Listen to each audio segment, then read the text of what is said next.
It's important for us to know what belongs to God, and what belongs to Him, we must not touch it. We have a responsibility to steward what belongs to God. I'm going to share 3 such blessings that belong to Him. Number 1, the tithe. So as a church, we don't argue whether the tithe is Old Testament or New Testament. Nobody taught Abraham about the tithe. The tithe was a faith-based decision. So the tithe is a step of faith that you take to say, this thing is not mine. This belongs to God. The second blessing that belongs to God, Exodus 13, verse 1 and 2.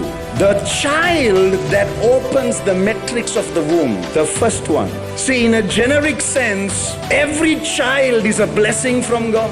But when it comes to the firstborn, the first guy, it is as if God uses the 10% to show you what He can do with the 90.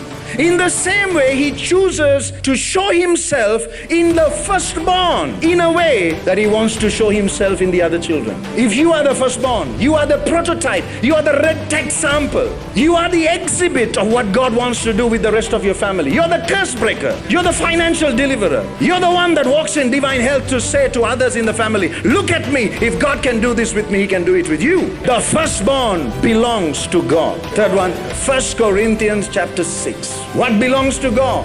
Your body and your spirit. But even though your spirit and your body belongs to Him, you are the custodian of it. Your children belong to Him, but you're the custodian. He puts you in charge to be a good steward over the things that belong to Him. If you do well with it, it just multiplies. If you think like this, the day will come when your generational sicknesses will disappear. Because when you give your tithe to God, then 90% is blessed. When you give your firstborn to God, the other kids follow the blessing. When you give your body and your spirit to whom it belongs, everything connected to you falls in line with the blessing. Give to God what belongs to God.